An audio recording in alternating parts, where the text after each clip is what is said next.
No coração da maior metrópole do Brasil, Centro Histórico de São Paulo, uma tela com um contador gigante já ultrapassa o número de 2 trilhões de reais.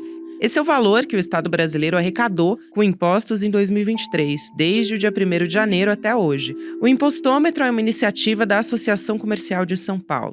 Segundo a associação, até o momento, e eu gravo no dia 10 de novembro de 2023, o brasileiro trabalhou 147 dias só para pagar imposto. Há 30 anos, o Brasil espera por uma reforma tributária. Na semana passada, uma proposta foi aprovada pelo Senado e encaminhada para a Câmara. A PEC 45, de 2019, foca na simplificação de tributos. O texto prevê substituir 5 tributos por 3. Saem de cena os conhecidos ICMS, ISS, IPI, PIS e COFINS e entra o Imposto sobre Bens e Serviços, a Contribuição sobre Bens e Serviços e o Imposto Seletivo. A proposta também inclui isentar de imposto alguns produtos da cesta básica e uma série de outras medidas. Mas na prática, o impacto da reforma tributária no bolso do contribuinte brasileiro, você vai saber a partir de agora.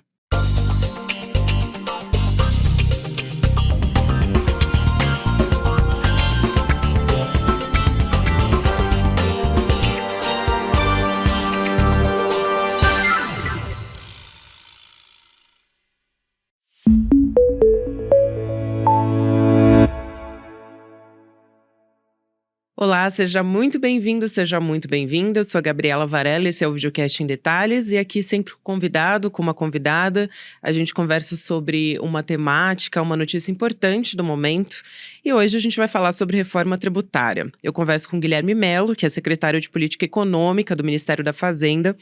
O Guilherme Mello também é doutor em Ciência Econômica pela Universidade de Campinas, onde ele também leciona no Instituto de Economia. Secretário, obrigada por aceitar nosso convite, seja muito bem-vindo aqui ao ICL ou em Detalhes. Obrigado, o prazer é todo meu, prazer estar aqui com vocês. Vamos lá, então, começar pelo básico, né? Mas que gera muitas dúvidas, esse ponto de partida que é a substituição dos 5 impostos sobre consumo pela criação de outros 3, seguindo o modelo do IVA, que é o Imposto sobre o Valor Agregado. O que a gente quer dizer, melhor dizendo aqui, né? O que a gente quer dizer quando a gente fala em simplificar esse processo de prestação de contas? Você pode explicar como é que vai funcionar essas mudanças? Na verdade, o Brasil hoje é um dos poucos países que não adota um imposto sobre valor agregado. Nós temos um conjunto de impostos sobre o consumo, alguns deles federais, como por exemplo o PIS, o próprio IPI, alguns deles estaduais, o principal, obviamente, o ICMS, e alguns deles municipais, como o ISS.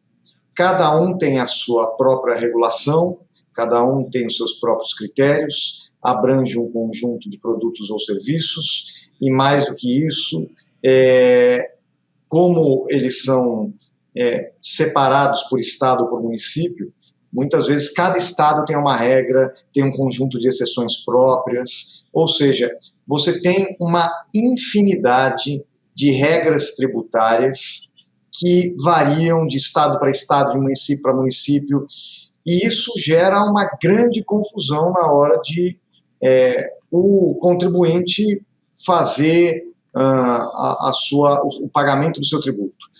Com o IVA, o que nós estamos fazendo é substituindo esse caos tributário, esse que a gente brinca que é um manicômio tributário, com milhares de alíquotas diferentes, de regras diferentes, por um tributo único, com uma regra só. É verdade, tem algumas exceções que foram aprovadas no parlamento, alguns setores vão pagar um pouco menos, algumas atividades vão ser beneficiadas, mas, via de regra, você vai ter um tributo único.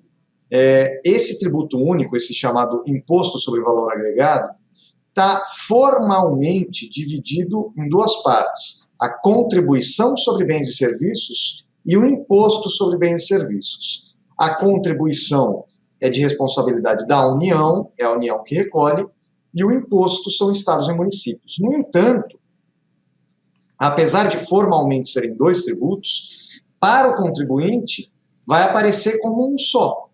Né? É o mesmo tributo, só que ele vai ser dividido. Uma parte da arrecadação vai para a União, uma parte vai para estados e municípios, simplificando enormemente a cobrança do tributo garantindo algo que a gente não fazia no sistema anterior, que é nós não tributaremos mais exportações, nós não tributaremos mais investimento, você acaba com a chamada guerra fiscal entre os estados, onde cada estado vai definindo regras diferentes para o seu tributo para atrair investimentos, isso acaba também. Então, tem um ganho, na verdade, de competitividade e produtividade para a economia brasileira, que no final das contas vai se refletir em mais crescimento, mais renda e mais emprego para todos. E justamente aqui, só para entrar num ponto. Um dos pontos, na verdade, de discordância, né, foi que alguns governadores do Sul e do Sudeste criticaram essa versão final, que ainda não é final, né, mas da PEC da reforma tributária até o momento que foi votada no Senado, e apresentaram essas reclamações para o ministro Fernando Haddad, principalmente o Eduardo Leite, do Rio Grande do Sul, né, dizendo que o texto da Câmara antes era mais palatável para os estados dessas regiões. Por que isso tem gerado tanta reclamação por parte dos governadores, para que as pessoas entendam do que a gente está falando, né? E justamente você falou sobre que não vai mais gerar esse tipo de competição, né, entre os estados, para que eles atraiam, né, para que, na verdade, eles queiram atrair para os seus próprios estados, para que eles se beneficiem nesse processo anterior da produção. Então, eu queria também trazer um pouco esse ponto para a gente poder explicar para as pessoas.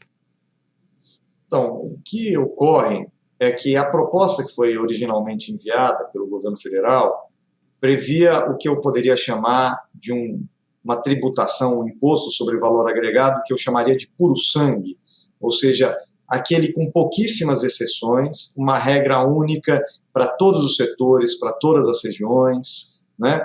E, obviamente, que ao longo do debate no parlamento, o parlamento vai, ao representar diversos setores da sociedade e obviamente, as pressões que esses setores realizam, ele foi alterando algumas coisas da tributação, permitindo que algumas regiões, mais do que isso, alguns setores tenham um tratamento privilegiado, ou alguns produtos tenham uma incidência menor de imposto, e, obviamente, isso beneficia mais algumas regiões, menos outras regiões.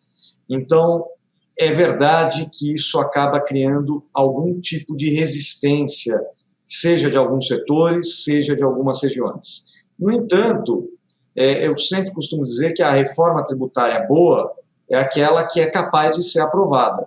O Brasil está há 40 anos tentando aprovar essa reforma, tentando melhorar o seu sistema tributário, em particular a tributação sobre o consumo, tentando simplificar, tentando dar racionalidade para isso, e nós nunca conseguimos avançar. Em 40 anos, desde, na verdade, da Constituinte, e até mesmo antes disso, esse tema sempre sofreu resistências muito fortes e os governos não foram capazes de alterar essa realidade.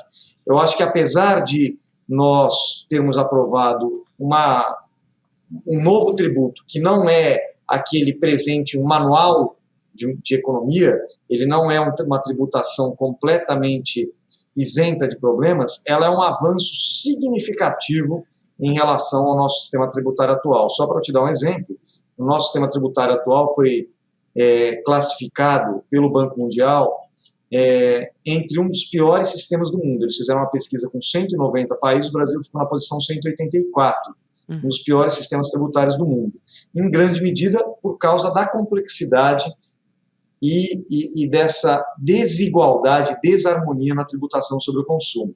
Então, nós estamos avançando muito e, com certeza, isso vai implicar, como eu disse, em uma melhoria das condições de crescimento econômico e de produtividade da economia brasileira. Justamente entrando nesse ponto sobre a importância, né, de ter a reforma tributária aprovada depois de tanto tempo, eu quero perguntar sobre a próxima etapa, porque agora esse texto vai ser discutido na Câmara dos Deputados e existe a possibilidade, né, nos bastidores políticos tem se falado sobre a possibilidade do presidente da Câmara, Arthur Lira, fatiar a proposta. E aí eu te pergunto se isso é uma preocupação da equipe da Fazenda, porque o ministro Fernando Haddad disse que tem, na verdade, uma expectativa de que ela seja aprovada até o final desse ano ainda, né, em 2023.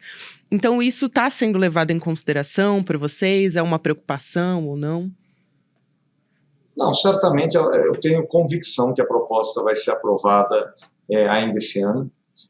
O parlamento tem se mostrado muito parceiro e interessado na aprovação dessa e de outras medidas de tributação, medidas importantes para nós recompormos a estrutura fiscal do país, recompormos, sempre bom lembrar, sem aumento da carga tributária, apenas combatendo privilégios, corrigindo distorções. Então, isso é o nosso plano de voo desde o início, né? E o parlamento tem sido muito parceiro nisso.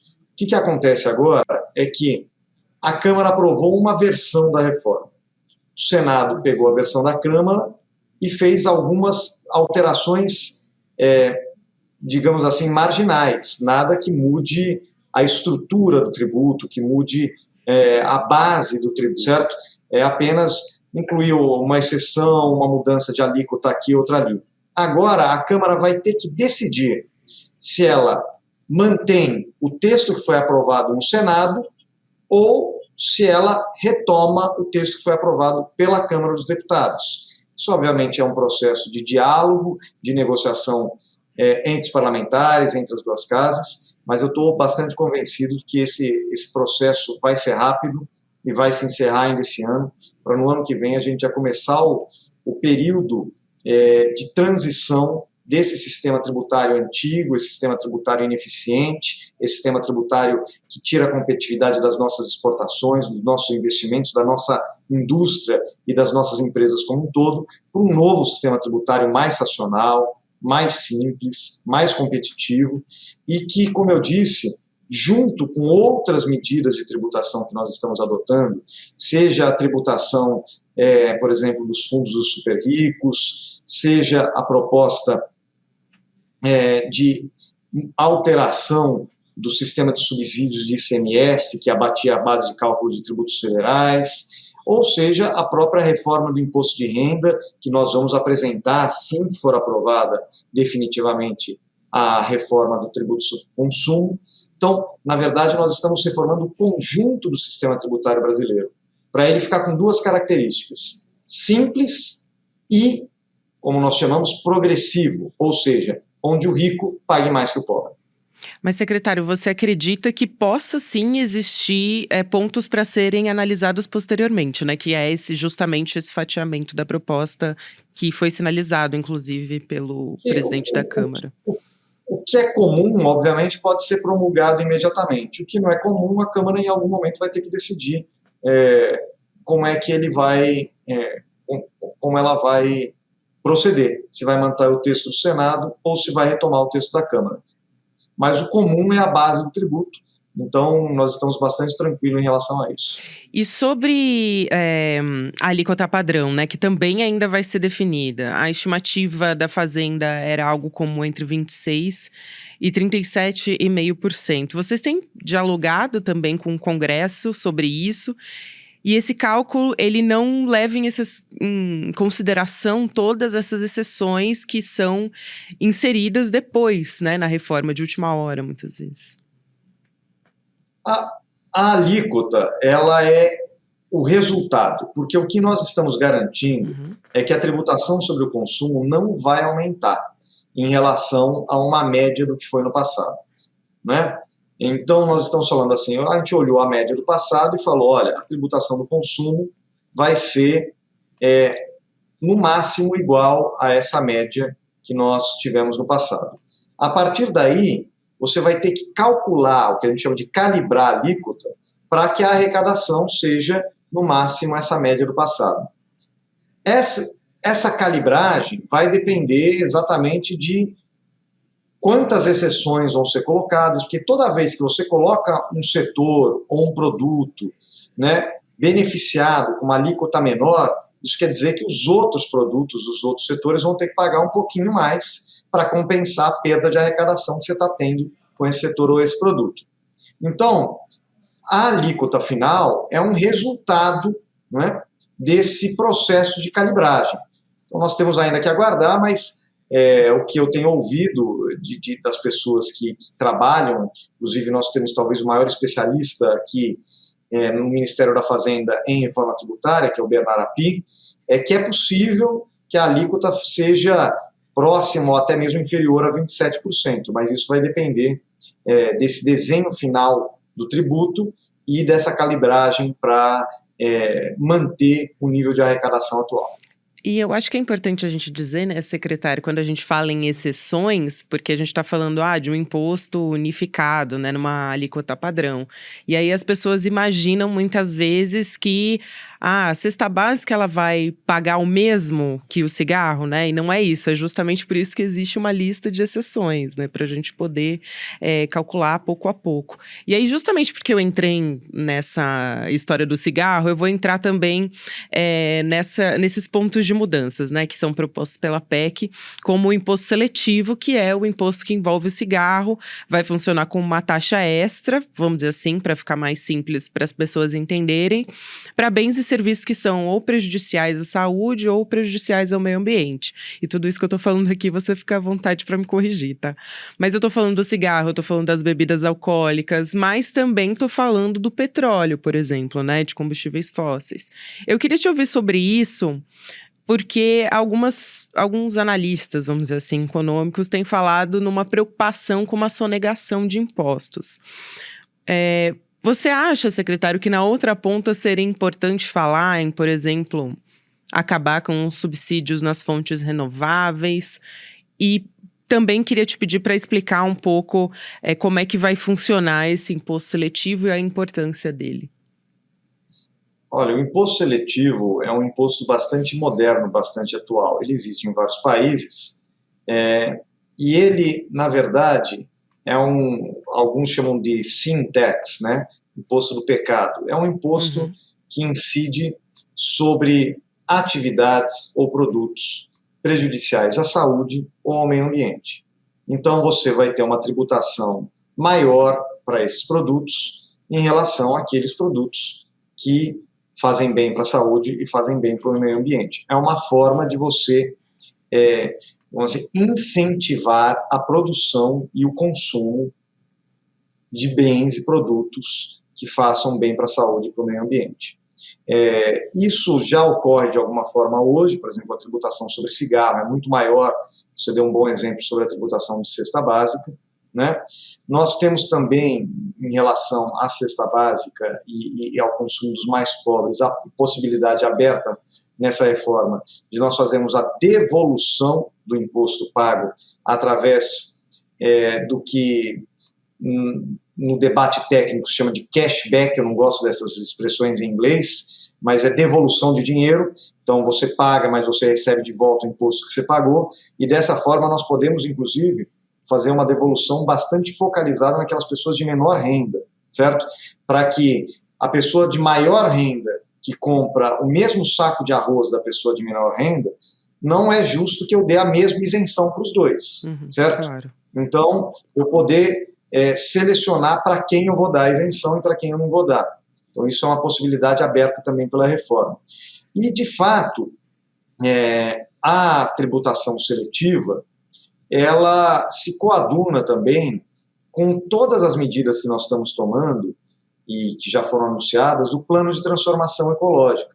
No plano de transformação ecológica, nós estamos adotando um conjunto, uma série de medidas e incentivos para que a economia como um todo se direcione para os setores e para os produtos de menor emissão de carbono, que são mais digamos assim, compatíveis com a realidade da crise climática global e que ajudam o país a alcançar os seus objetivos ambientais. Então, nós estamos falando aqui da regulamentação do mercado obrigatório de carbono, né? E nós estamos falando aqui da emissão de títulos da dívida sustentáveis, cujos recursos vão financiar investimentos na área ambiental. Então, tem um conjunto de medidas, assim como a taxonomia sustentável, que um dia eu posso falar sobre isso, que é como o país, o Brasil, vai definir o que ele considera atividade sustentável, o que ele não considera atividade sustentável, exatamente para falar essas atividades sustentáveis que fazem bem à saúde e ao meio ambiente vão ter incentivos, essas que não fazem não vão ter, e esse tributo seletivo também vai na mesma direção. É mais um instrumento para nós incentivarmos as práticas corretas e as práticas que vão levar o Brasil a ser a grande potência ambiental e econômica que ele pode ser e certamente será no futuro. Você citou a cesta básica, secretária, eu acho que é um ponto importantíssimo, né? Tem a cesta básica nacional e que vai ser definida por lei complementar, assim como a cesta básica estendida, né? E aí uma deve ter alíquota zero e a outra reduzida, além desse mecanismo de cashback, né? Que você citou que é parte do dinheiro pago seria devolvido então para esse consumidor, para a gente falar aqui no mais prático.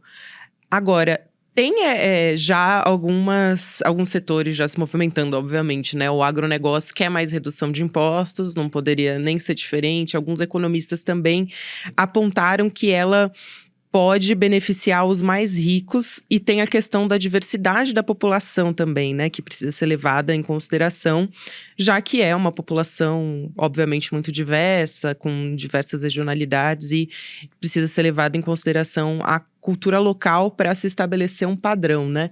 Então, eu queria ouvir o que, como prioridade para a equipe de vocês na Fazenda, né? O que seria importante manter e tratar nessa proposta? Enfim, possíveis gargalos que estão nesse ponto da cesta básica. Veja, esse tema da cesta básica, assim como outros temas de definição regulatória, serão alvo de leis complementares, de regulamentação complementar, que vai ser apresentada e votada no ano que vem. Uhum. Né? O que nós aprovamos na PEC é, digamos assim, o esqueleto da reforma, certo? Agora, essa definição, qual produto vai ser considerado da cesta básica, qual produto vai ter alíquota zero, qual produto vai ter alíquota reduzida, muitas dessas discussões vão ficar para a lei complementar. O que é importante para nós aqui, eu repito, quanto menos exceções nós criarmos, mais simples vai ser esse imposto e mais justo vai ser esse imposto.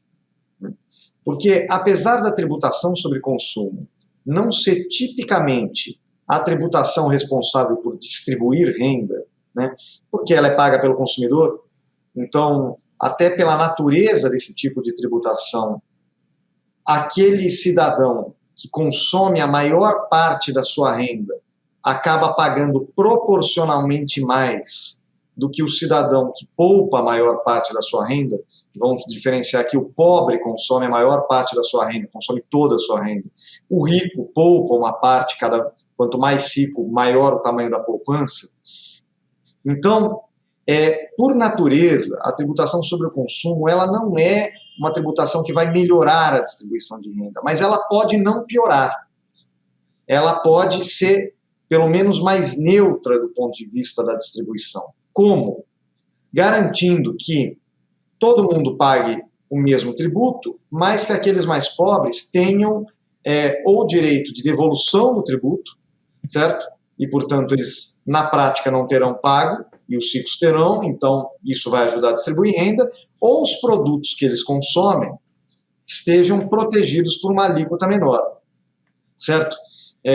Então, isso é a forma que foi desenhado o tributo.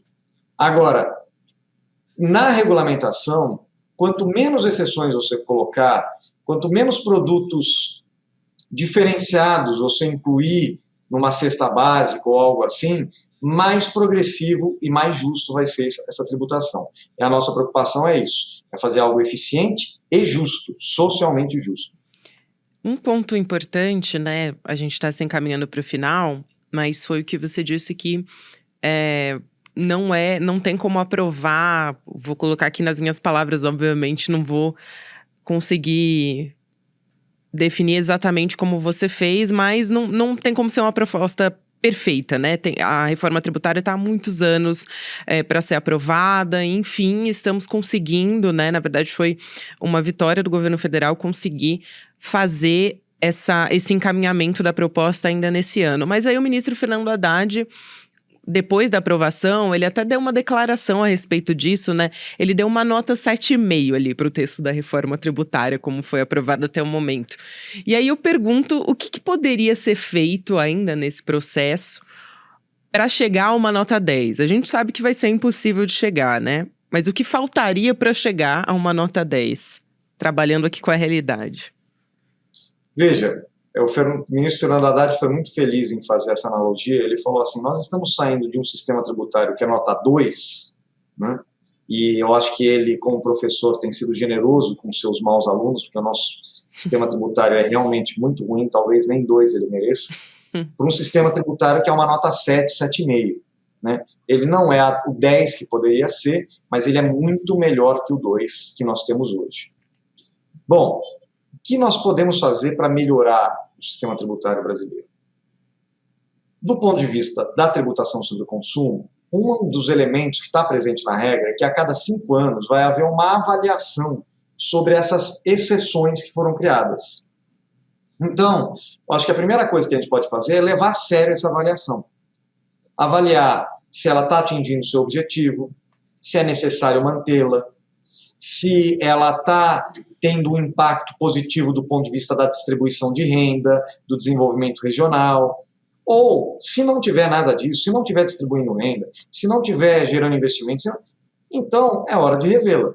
E a própria lei prevê essa avaliação. Então, eu acho que nós passarmos a levar a sério a avaliação da política pública, né? Nós fazemos algo esperando um resultado, mas depois você vai ver se deu esse resultado. Se não deu, corrige, você ajusta, e aí você se aproxima cada vez mais da nota 10. E o segundo elemento, como eu disse, é não parar na reforma sobre o consumo. A reforma sobre o consumo é uma parte da estrutura tributária brasileira, da reforma da estrutura tributária brasileira.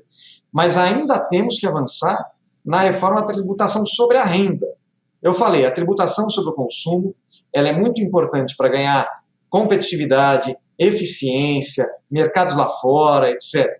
Mais crescimento, mais emprego. Ela é fundamental, mas ela não é especificamente voltada para melhorar a distribuição de renda. Qual é a reforma que tem um potencial gigantesco de melhorar a distribuição de renda no Brasil e transformar um sistema tributário brasileiro que hoje é profundamente regressivo em um sistema progressivo, um sistema onde o rico paga mais que o pobre? É na tributação sobre a renda, a propriedade. É aqui que nós temos um potencial de dar o segundo passo e sair da posição 184 que a gente recebeu para estar em top 10. A gente pode chegar em top 10 do mundo de sistema tributário no futuro, mas para isso a gente não pode parar na metade da reforma. Fizemos a reforma sobre o consumo, agora precisamos fazer a reforma sobre a tributação da renda, tornando ela mais justa, mais progressiva e também mais simples, e que gere menos distorções, como é o sistema que nós vemos hoje, que ainda gera muitas distorções no Brasil. E ainda vai ter um tempo de transição, né? Quer dizer, essa proposta, depois de ser aprovada, ainda tem anos para ela ser, né, ajustada e começar a valer de fato. E aí eu pergunto se ainda no governo Lula existe uma expectativa da gente conseguir, assim, pelo menos desenhar um futuro que seja menos injusto, vamos dizer assim, né, para os mais pobres, já que a gente está falando ainda de algo muito preliminar, né? Veja, a tributação sobre o consumo tem um período de transição, de fato. Ela vai começar a ser implementada pelo CBS, a contribuição sobre bens e serviços, depois vai vir o IBS mais para frente.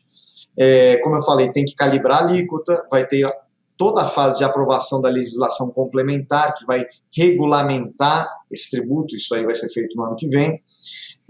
Mas a tributação sobre a renda, ela não precisa ter esse mesmo período de transição. o período de transição da tributação sobre o consumo tende a ser maior do que uma mudança na tributação sobre a renda, que pode se dar de maneira mais célere.